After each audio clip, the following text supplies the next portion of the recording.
नमस्कार, स्वागत है आपका आईजीटीवी पर। मैं हूं अजय सेतिया। कोरोना के खिलाफ जंग में दूसरे देशों के मुकाबले भारत बेहतर स्थिति में है, लेकिन इसमें खुश होने की जरूरत नहीं है। यह बात केंद्रीय स्वास्थ्य मंत्री हर्षवर्धन ने 9 जून को कोरोना वायरस के मामले को लेकर के उच्च स्तरीय मंत्री समूह की 16वीं बैठक में कही। बैठक में सभी राज्यों के स्वास्थ्य मंत्री भी शामिल थे। वीडियो कॉन्फ्रेंस के जरिए हुई इस बैठक में कोरोना की स्थिति और उसके प्रसार को रोकने के लिए अब तक किए गए उपायों की समीक्षा की गई और आगे के प्रबंधों पर विचार किया गया। लेकिन अब सबसे बड़ी चिंता दिल्ली की है, जहां एक तरफ दिल्ली की जनता कोरोना वायरस से जूझ रही है। कोरोना वायरस से पीड़ित लोग अस्पतालों में मारे मारे फिर रहे हैं, जहां उन्हें भर्ती नहीं किया जा रहा। तो वहीं केंद्र सरकार और राज्य सरकार आपस में लड़ रहे हैं। केंद्र सरकार और भारतीय जनता पार्टी ने केजरीवाल और उसकी सरकार के खिलाफ लड़ाई अपने नुमाइंदे उपराज्यपाल को आगे करके शुरू कर दी है। केजरीवाल ने 7.5 लाख लोगों की राय लेकर ऐलान किया था कि दिल्ली के अस्पतालों में सिर्फ दिल्ली के लोगों का इलाज होगा। केजरीवाल का कहना था कि 7.5 लाख लोगों से राय ली गई और उसमें 90% लोगों का यह कहना था कि दिल्ली के अस्पतालों में दिल्ली के लोगों का इलाज हो, जबकि केंद्र सरकार के अस्पतालों में पूरे देश के लोगों का इलाज हो सकता है। इस संबंध में उन्होंने एक आदेश जारी कर दिया और उसमें नियमावली भी जारी की गई। नियमावली में कहा गया था कि कौन कौन से दस्तावेज दिखा करके आप खुद को दिल्ली का नागरिक साबित कर सकते हैं। इसमें पूरी सूची थी, यहां तक कि बैंक का खाते का दस्तावेज भी मान लिया गया था। वोटर आई कार्ड तो खैर मानना ही जाना था। इसके अलावा घर में आई डाक चिट्ठी, उसको भी सबूत के तौर पर माना गया था। पर इस पर काफी बवाल खड़ा हुआ, तो उपराज्यपाल ने 24 घंटे के अंदर दिल्ली सरकार का फैसला पलट दिया। केजरीवाल सरकार के फैसले को पलटने के 24 घंटे बाद उपराज्यपाल ने कमान अपने हाथ में ले ली है, ऐसा दिखाई देता है, क्योंकि उन्होंने मंगलवार 9 जून को लगातार बैठकों का दौर शुरू किया।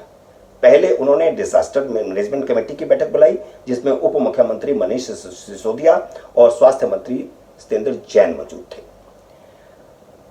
इस बैठक में उपराज्यपाल और आम आदमी पार्टी के दोनों नुमाइंदों के साथ तूतू मैमा हुई। तूतू मैमे की स्थिति काफी भयानक हुई, इसका सबूत भी हम आपको देंगे। बाद में बैजल ने सर्वदलीय बैठक बुलाई। इस सर्वदलीय बैठक में आम आदमी पार्टी की तरफ से संजय सिंह मौजूद थे, जो कि आम आदमी पार्टी के सांसद हैं। इस बैठक में संजय सिंह की तूतू में फिर हुई है उपराज्यपाल के साथ। लेकिन दूसरी तरफ कांग्रेस और भारतीय जनता पार्टी ने एलजी के फैसले का समर्थन किया है। पहले सुनिए बैठक के बाद संजय सिंह ने क्या कहा और उसके बाद प्रदेश भाजपा के नए अध्यक्ष का वह बयान जो उन्होंने उपराज्यपाल के पक्ष में दिया है। देखिए, दिल्ली के निर्वाचित मुख्यमंत्री ने दिल्ली में रहने वाले यूपी, बिहार, हरियाणा, राजस्थान, इन सारे लोगों के हित में एक निर्णय लिया कि भाई सेंट्रल गवर्नमेंट के हॉस्पिटल सबके लिए, दिल्ली राज्य के हॉस्पिटल दिल्ली वालों के लिए सुरक्षित रहेंगे। और उस डिसीजन को लेने के पीछे 7.5 लाख लोगों की राय थी, जिसमें से 90% लोगों की वही राय थी जो निर्णय लिया गया। उस डिसीजन के पीछे डॉक्टर महेश वर्मा कमेटी की रिपोर्ट थी, जिसने कहा कि आने वाले दिनों में ज्यादा बेड की जरूरत पड़ेगी। जब एलजी महोदय से मैंने पूछा मीटिंग में कि ये क्या कोई सर्वे, कोई इंतजाम है आपके पास, कोई इसकी जानकारी है, कैसे आपने ये निर्णय लिया, कैसे आने वाले दिनों में ये बेड की जरूरत पड़ेगी तो इसको पूरा कैसे करेंगे, उनके पास कोई जवाब नहीं था। इसका मतलब साफ तौर पे खट्टर और योगी की सरकार पूरी तरीके से फेल हो चुकी है। उनकी स्वास्थ्य सेवाएं ध्वस्त हो चुकी हैं। नोएडा में, गाजियाबाद में, गुड़गांव में केसेस बढ़ रहे हैं और उनके दबाव में भारतीय जनता पार्टी ने यह फैसला करवाया है एलजी महोदय से, क्योंकि उनके पास कोई जानकारी नहीं थी। एलजी महोदय से यह फैसला करवाया गया है, भाजपा ने यह फैसला करवाया है और दिल्ली की जनता का जीवन संकट में डालने का काम किया। दिल्ली में कोरोना केसेस बढ़ रहे हैं और दिल्ली सरकार उतनी एक्टिवली काम नहीं कर पा रही है, जिससे और हालात बिगड़ रहे हैं। उसके लिए आज एलजी साहब ने जो बुलाया, सभी पार्टी के नेताओं ने अपनी अपनी बात कही है। भारतीय जनता पार्टी ने जो अपना स्टैंड रखा है, अपनी बात भी कही है और अपने सुझाव भी दिए हैं। भारतीय जनता पार्टी ने कहा है कि हमने कहा है कि जिस तरह से केसेस बढ़ रहे हैं, आप टेस्ट की फ्रीक्वेंसी बढ़ाइए, नंबर ऑफ टेस्ट बढ़ाइए और नंबर ऑफ बेड्स बढ़ाइए।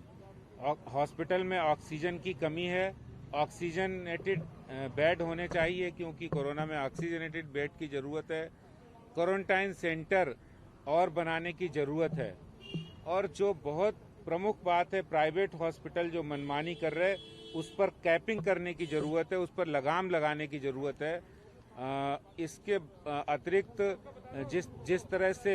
जिस तरह से जो दिल्ली सरकार की अथॉरिटीज़ हैं, उनके जो नोडल ऑफिसर्स बनाए कोरोना से लड़ने के लिए, वो कोई भी उनके सारे सिस्टम फेल हैं, कोई फ़ोन नहीं उठा रहा है। तो इन सब चीज़ों को, जो समस्याएं आ रही हैं लोगों को, उन सारी समस्याओं से रूबरू कराया। और एक बात मैंने एलजी साहब से और कही कि आप इन समस्याओं का रियलिटी चेक जरूर करिए। दूसरी तरफ उपराज्यपाल बैजल का कहना था कि मुख्यमंत्री केजरीवाल का फैसला समानता के अधिकार का उल्लंघन था। इसके अलावा स्वास्थ्य के अधिकार का भी उल्लंघन था। इसलिए केजरीवाल का फैसला बदलना पड़ा। या बैजल के पक्ष में जो बात जाती है वह यह है कि एक बार पहले भी इस तरह का एक मामला हाई कोर्ट में जा चुका है। उपराज्यपाल ने हाई कोर्ट के उसी फैसले को अपने फैसले का आधार बनाया है। हाई कोर्ट ने तब निवास के आधार पर मरीजों को स्वास्थ्य सुविधा प्रदान करने में भेदभाव करने के लिए दिल्ली सरकार का आदेश रद्द कर दिया था। उन्होंने सुप्रीम कोर्ट के उन आदेशों का भी हवाला दिया जिसमें स्वास्थ्य के अधिकार को भी संविधान के अनुच्छेद 21 में दिखाए गए सभी को जीने के मौलिक अधिकार के साथ जोड़कर देखा गया था। सुप्रीम कोर्ट का फैसला, हाई कोर्ट का फैसला, दोनों उपराज्यपाल के फैसले के आधार हैं कि सिर्फ दिल्ली की अस्पतालों में सिर्फ दिल्ली की जनता इलाज की हकदार नहीं हो सकती। सारे देश की जनता कहीं भी जाकर के इलाज करवा सकती है। ऐसा सुप्रीम कोर्ट और हाई कोर्ट के फैसलों को आधार बना करके बैजल ने अपना फैसला बदला। सुनिए उपराज्यपाल ने क्या कहा। केजरीवाल सरकार का एक रूलिंग ओवरटर्न किया है जिसमें कहा गया था कि दिल्ली के बेड्स जो है वो दिल्ली के पेशेंट के लिए रिजर्व होंगे। क्या रीजन रहे आपके उस ऑर्डर को ओवरटर्न करने के लिए? देखिए, मेनली मेरी समझ में ये था कि ये ऑर्डर कॉन्स्टिट्यूशनल राइट्स को वायलेट करता है और दिल्ली हाई कोर्ट का एक जजमेंट है इन ए डबल बेंच जिसमें कि चीफ जस्टिस ऑफ दिल्ली और अनदर जज ने ये कहा था कि right to equality and right to life they also include right to health. और अगर इस तरीके का on the basis of residence deny किया जाता फैसिलिटी तो ये वायलेटिव होता of the constitution. Therefore, I thought it was right and for me to change it and make it the facilities of health infrastructure available to all people. जी। Sir, deputy CM Manish मुख्यमंत्री केजरीवाल का कहना है कि उप राज्यपाल के आदेश ने दिल्ली सरकार और दिल्ली की जनता के सामने बड़ी समस्या खड़ी कर दी है। उप मुख्यमंत्री मनीष सिसोदिया ने यह कहकर पूरी दिल्ली को भयभीत कर दिया है कि कोरोना वायरस की चपेट में बुरी तरह आ चुकी दिल्ली का भविष्य और उसकी तस्वीर बहुत भयानक होने वाली है। अब कम्युनिटी स्प्रेड को लेकर के भी दिल्ली सरकार और केंद्र सरकार में तू मैं की नौबत आ गई है। आज की बैठक में जिसमें स्वास्थ्य मंत्री शामिल हुए थे, देश के स्वास्थ्य मंत्री के साथ बैठक में, उसमें सत्येंद्र जैन जो दिल्ली के स्वास्थ्य मंत्री हैं, उन्होंने कहा कि दिल्ली में कम्युनिटी स्प्रेड हो चुका है, लेकिन केंद्र सरकार यह नहीं मानती कि दिल्ली में कम्युनिटी स्प्रेड हुआ है। एक तरह से यह केंद्र सरकार के स्वास्थ्य मंत्री हर्षवर्धन और दिल्ली के स्वास्थ्य मंत्री सत्येंद्र जैन में भी तू मैं की नौबत आई है और स्वास्थ्य मंत्री ने आकर के इस बैठक के बाद अपनी नाराजगी का इजहार किया है, क्योंकि दिल्ली सरकार का अब यह मानना है कि कम्युनिटी स्प्रेड हो चुका है। उप मुख्यमंत्री मनीष सिसोदिया ने भी state disaster management committee authority की बैठक में यह कहा कि कम्युनिटी स्प्रेड हो चुका है, और बैठक के बाद आकर के उन्होंने जो बयान दिया उसमें भी उन्होंने कहा कि दिल्ली में कम्युनिटी स्प्रेड हो चुका है। मनीष सिसोदिया का कहना है कि 15 जून तक, 9 जून से 15 जून यानी 6 दिन के अंदर अंदर दिल्ली में कोरोना के कुल केस 44,000 हो सकते हैं, 44,000 हो सकते हैं।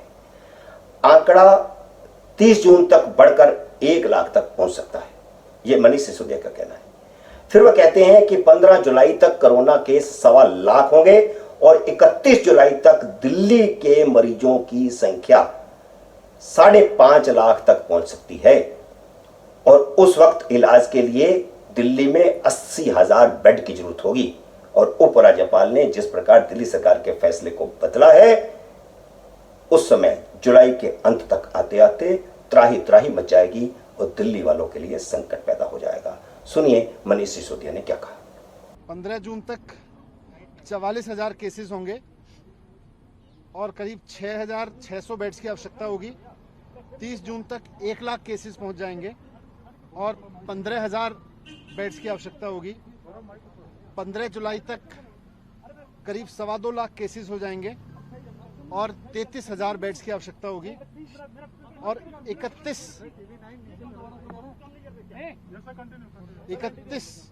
31 जुलाई तक करीब 5.5 लाख केस पहुंच जाएंगे दिल्ली में, और उसके लिए करीब 80,000 बेड्स की आवश्यकता होगी। ये तब है जबकि अब तक थोड़े दिन पहले तक लॉकडाउन चल रहा था, और अभी तक दिल्ली के हॉस्पिटल्स में दिल्ली के ही जो निवासी हैं, वो चाहे कहीं से भी, जो आदमी आज दिल्ली में रह रहा है वही दिल्ली के हॉस्पिटल तक आ पा रहा था, जो दिल्ली सरकार के प्राइवेट हॉस्पिटल्स हैं। इसीलिए दिल्ली की कैबिनेट ने निर्णय लिया था कि अभी कुछ समय तक, जब तक कोविड की परेशानी है, आगे आने वाले समय में जब 15,000 बेड्स की आवश्यकता होगी, 33,000 बेड्स की आवश्यकता होगी, 80,000 बेड्स की आवश्यकता होगी जुलाई के एंड तक, तो इनको दिल्ली के जो आज लोग दिल्ली में रह रहे हैं उनके लिए ही मैनेज करके रिजर्व रखा जाए, उनके लिए ही सीमित रखा जाए। लेकिन कल एलजी साहब ने उस फैसले को पलट दिया था। हालांकि उपराज्यपाल के फैसले में कानूनी और संवैधानिक आधार है, लेकिन इस फैसले को लेकर के भाजपा के अंदर भी काफी चिंता शुरू हो गई है। कुछ लोगों का कहना है कि दिल्ली में कम्युनिटी स्प्रेड हो चुका है, और जैसा कि मनीष सिसोदिया कह रहे हैं कि दिल्ली को जुलाई के एंड तक 80,000 बेड की जरूरत पड़ सकती है, 80,000 मरीज अस्पताल में भर्ती होने के लिए होंगे, और उस समय अगर यह स्थिति पैदा होती है और बेड मौजूद नहीं होते हैं, तो यह सारा ठीकरा भारतीय जनता पार्टी के सिर फूटेगा, क्योंकि भारतीय जनता पार्टी ने उपराज्यपाल को सामने रख करके यह फैसला किया है। और सब जानते हैं कि उपराज्यपाल केंद्र सरकार के नुमाइंदे हैं, यानी मोदी सरकार के नुमाइंदे हैं, यानी भाजपा के नुमाइंदे हैं। तो यह सारा ठीकरा भाजपा के सिर फूटेगा। ऐसे लोग, जिन लोगों की यह राय है भारतीय जनता पार्टी के अंदर, उनका यह कहना है कि बेहतर होता कि यह मामला हाईकोर्ट में निपटता। जैसे हाईकोर्ट ने पहले एक बार फैसला दिया था, वैसे ही फैसला ये हाईकोर्ट से होता, ना कि उपराज्यपाल के माध्यम से।